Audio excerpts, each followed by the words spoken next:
Welcome to my class, students. We are doing English grammar and this is adjective and now the subtopic is ing and ed adjectives. बहुत important है, दोनों में बहुत difference है और आपको ये जानना बहुत जरूरी है. Let's start. There are many adjectives that we have in English that end in ed and ing. Right? Boring, bored. Interesting, interested. Last में देखो ed, ing. Adjectives that end ed describes emotions. जब ed में जो होता है I am bored, ये मेरे emotions को बता रहा है, right? They tell us how people feel about something. I am bored मतलब मैं कैसे feel कर रही हूँ ये बता रहा है ed ending ed वाला. Since only people and some animals have feelings, ed adjectives are used for people and animals.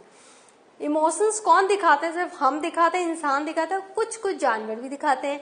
तो ये सिर्फ हमारे लिए यूज होगा, इनएनिमेट ऑब्जेक्ट्स के लिए नहीं होगा. ईडी का यूज नहीं होगा इनएनिमेट ऑब्जेक्ट्स के लिए. Can not be use to describe an object और सिचुएशन. तो ना ही किसी सिचुएशन को डिस्क्राइब करने के लिए ईडी होगा और ना ही किसी ऑब्जेक्ट को डिस्क्राइब करने के लिए. सिर्फ हम जैसे लोग, जिंदे लोग जो लिविंग बींग्स हैं उनके लिए और कुछ एनिमल्स के लिए ये यूज होगा. I was very bored in the maths class. यहाँ पे देखो बोर्ड, वो मेरी फीलिंग बता रहा है कि मैं बहुत बोर हो गया था मैथ्स क्लास में. He was surprise to see Helen. और सरप्राइज हो गया था हेलेन को देख के. ये इमोशंस हैं. Feeling tired and depressed he went to bed. तो टायर्ड एंड डिप्रेस्ड, वो बहुत टायर्ड हो गया, डिप्रेस्ड हो गया, इसीलिए वो सोने चला गया. तो इस तरह से आप देख रहे हो ये हमारे इमोशंस को बता रहे हैं, right? Next, adjective that and ing describes the thing that causes the emotion. ing जब होगा तो वो उस वस्तु या उस घटना या उस कारण को बताएंगे जिसके कारण मुझ में ये इमोशन आया. अ boring lesson makes you feel bored. तो अ बोरिंग लेसन, देखो ing कहाँ है? लेसन के पहले. Boring lesson makes me feel bored. Board मेरा इमोशन है, लेकिन किस लिए मैं बोर्ड हुआ? क्योंकि लेसन जो था बहुत बोरिंग था. These are used to describe a particular characteristics or aspect of the noun. तो किसी नाउन के एक पर्टिकुलर कैरेक्टरिस्टिक्स के लिए या एस्पेक्ट को जब हम डिस्क्राइब करेंगे तो हम ing लगाएंगे. It doesn't say our emotion. ये ऑब्जेक्ट को रिलेट करता है, right? That film is absolutely terrifying. I can't eat this, it's disgusting. तो यहां पर आप देख रहे हो ये ing है. Describe the thing that causes the emotion. Change in meaning. अब देखो कैसे चेंज होता है मीनिंग में. The model was very boring on the photoshoot. वो जो मॉडल था वो बहुत बोरिंग था फोटोशूट में. That a model was perceived as being boring. वो जो मॉडल था वही बोरिंग दिख रहा था फोटोशूट में, राइट? लेकिन यही अगर चेंज करे, the model was very bored on the photoshoot, मतलब फोटोशूट करने में करते हुए वो जो मॉडल था बहुत बोर हो रहा था, मतलब उसके इमोशंस बता रहे हैं. या बोरिंग मॉडल जो था वो बोरिंग था और बोर्ड मॉडल मतलब वो मॉडल बोर हो रहा था फोटोशूट कराने के लिए. It means that the model felt board herself. तो ये अंतर है ing और ed में.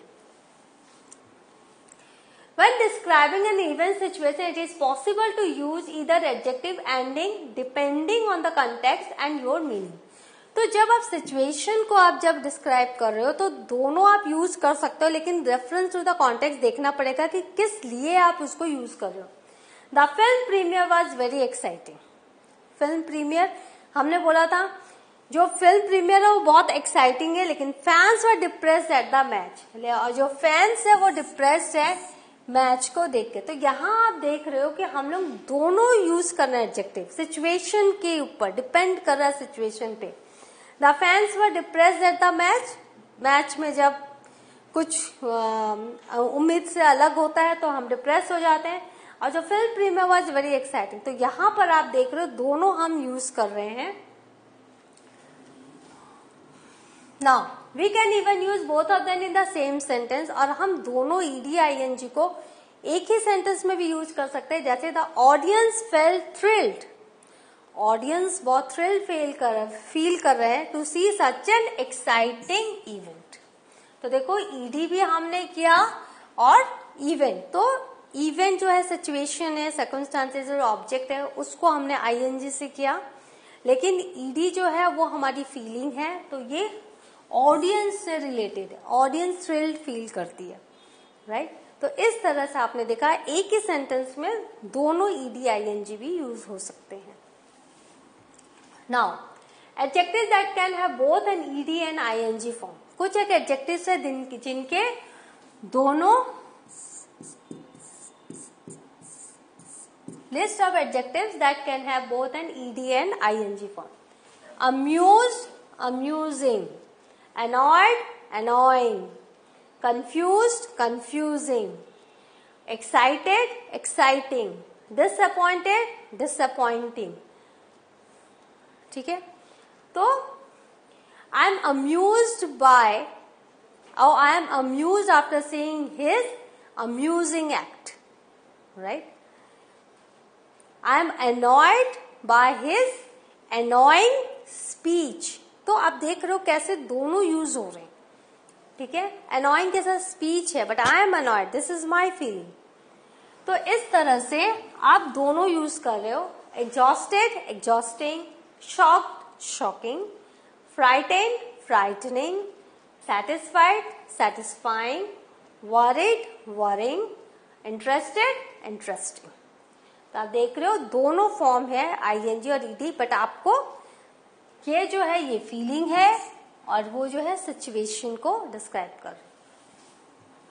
Now this grammar lesson is boring. I am board reading all about this grammar rules. तो आपने देखा ग्रामर लेसन बोरिंग है और मैं बोर हो रहा हूं, तो ED and ING. Public toilet are usually disgusting. I am disgusted by the smell in some of them. तो आप बोले पब्लिक टॉयलेट्स जो है डिस्गस्टिंग है और स्मेल से मैं डिस्गस्टेड होता हूँ. Your speech was very inspiring. I am now inspired to do wonderful things with my life. तो अभी तक मैं आपको समझ में आ गया, जहाँ इमोशन है वहाँ ईडी है, और जहां पर हम इवेंट को डिस्क्राइब कर रहे हैं जिसके कारण इमोशन इमर्ज हुए हैं, वहां आईएनजी है. नाउ एक्सरसाइज कर लेते हैं फर्स्ट फ्लाइट से. Think of suitable ing और ed adjectives to answer the following question. तो यहाँ पर एक सेंटेंस दिया हुआ है और आपको वो बताना है ing होगा या ed होगा. How would you describe a good detective serial on television? देखो ये good detective serial on television है, तो यहाँ पर इंटरेस्टिंग ing लगाया हमने, क्योंकि ये मेरी फीलिंग नहीं है, ये good detective serial on television है, तो इंटरेस्टिंग है ये. A debate on your favorite topic. Homework should be banned. तो मैं बहुत एक्साइटेड हो रहा हूँ, मेरी फीलिंग है, लेकिन ये जो डिबेट है वो I am very excited after seeing an exciting debate. ठीक है, तो यहाँ पर डिबेट के ऊपर है जोर, तो इसलिए ये एक्साइटिंग है. How you feel when you stay indoors due to incessant rain. अगर लगातार बारिश हो रही तो आप कैसा फील करोगे. जहां ये फील आया तो हमने ईडी लगा दिया, board, right. How you feel when you open a present. फिर से फील आया तो हमने यहाँ एक्साइटेड लगा दिया. How you feel when you watch your favourite programme on television. Interested. तो यहाँ भी देखो फिर से हमने ईडी वाला वर्ड लगा दिया. हमने इंटरेस्टिंग नहीं लगाया, हमने इंटरेस्टेड लगाया, क्योंकि ये हमारे इमोशन से जुड़ा हुआ है. Now, the look on your mother's face as you waited in a queue. तुम्हारी मम्मी के चेहरे पर कैसा लुक आएगा जब वो वेट कर रही क्यू पर. टायर्ड, राइट, क्योंकि मम्मी है, ह्यूमन बीइंग है, टायर्ड लुक रहेगा. How you feel when tracking a tiger in a tiger reserve forest. Thrilled. Tiger reserve forest में टाइगर को ट्रैकिंग करना, तो थ्रिल्ड, हम थ्रिल्ड फील करेंगे. Now, the story you have recently read or a film you have seen. तो यहाँ पर क्या स्टोरी के ऊपर है, तो बोरिंग, आईएनजी हमने लगाया. Now you have understood ed and use of ing. So what have you learned? We have learned adjectives, both ed and ing. आप अब जब भी चैप्टर्स पढ़ोगे, जब भी eng एंड ed और ing आप देखोगे किसी भी सेंटेंस में एज एन एडजेक्टिव, तो आप उसको अलग से लिख कर रखो। और आप ये देखो, जब भी कोई ह्यूमन बीइंग का इमोशन रहेगा उसमें ed रहेगा, और जब भी कोई इवेंट या सिचुएशन रहेगा उसमें ing रहेगा। आप इसे खुद से चेक कर सकते हो क्योंकि ये ग्रामेटिकल रूल्स है। और जब भी हम कुछ लिखते हैं, आप कोई भी राइटर जब भी आप कुछ लिखता है तो ग्रामर को ही फॉलो करता है। तो please go through to your text books, go through the chapters that have been there and find ed and ing adjectives. और साथ ही साथ मैंने जो पिछले सेशंस में पॉजिटिव और नेगेटिव एडजेक्टिव्स बताया, उन्हें भी आप ढूंढिए और आप अपनी लर्निंग को बहुत ही अच्छे तरीके से एंजॉय करिए and you learn adjectives. So, just as I have said, please go through your textbook, find ed and ing adjectives and just you see whether the rules have been followed or not। और आप देखोगे सारे rules follow हुए हैं ed और ing में। ed हमारा emotions है, ing जो है वो situation है जिसके कारण हमारे emotions arouse हुए हैं। In the next session I will be with a new topic. Till then, have a good revision. Thank you.